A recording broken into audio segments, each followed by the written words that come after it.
My friends, it's 22 days until this election, and we have a choice to make. I know where we are all going when we go to vote. But the truth is, there are some people that don't know, and we have to spend the next 22 days reminding everybody what it has been like living under Biden-Harris for the last 4 years. We have to remind everybody that under President Trump, we were paying $2.38 for gas. And then under this administration, it went up to $5. And the only reason it's come down a little bit, even though it's still 80 cents more than when President Trump left office per gallon, is because they've rated our strategic petroleum reserves to the lowest level since 1984. Petroleum that's supposed to be there for the natural disaster in the South. For, God forbid, another terrorist by somebody who's come over the border because they've opened it. We have to remind everyone that President Trump secured our border. He was stemming the flow. He put in place not just the border wall that he was building, but he put in place policies. Remain in Mexico. You can apply for asylum, but you need to do it from the next safe country.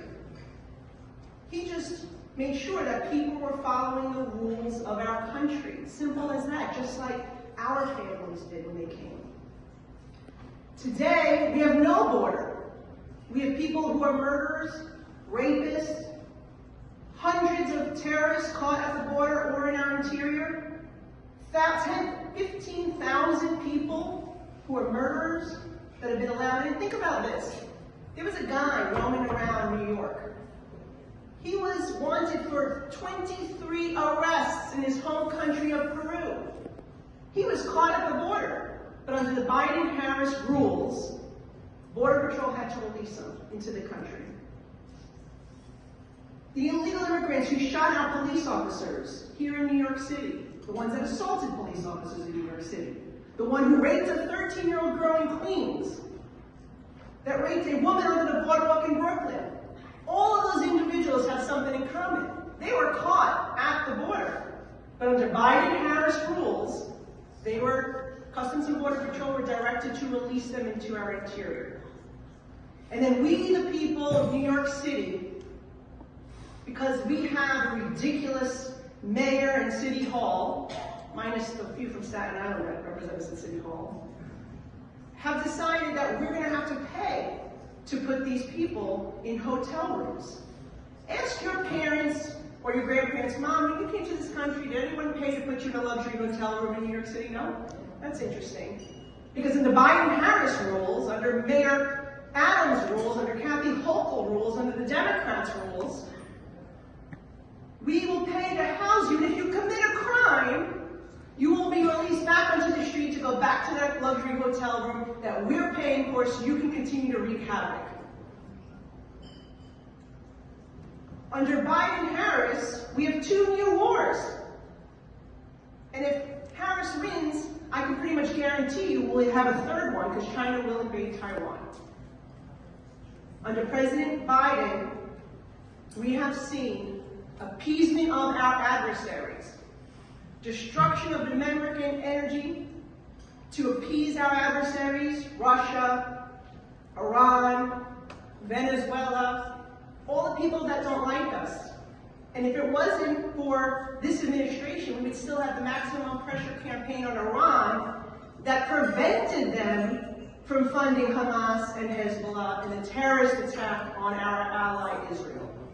That is a fact. When President Trump left, we had low inflation, less than 2%.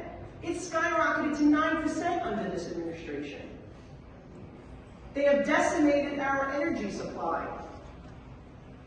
And that's why your utility bills are higher, your food costs are higher. And we need to remind our friends on Staten Island and elsewhere that you need energy for everything, to manufacture, to produce food, to transport it, to refrigerate it, to cook it. That's why they're paying so much for food at the grocery stores.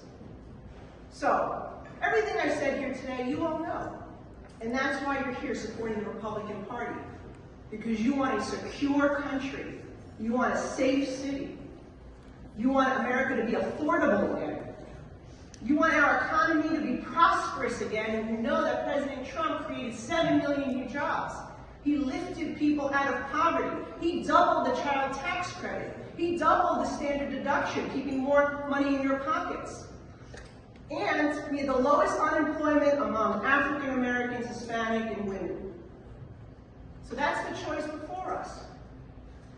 Do we want 4 more years of this, or do we want to go back to common sense policies that put America first?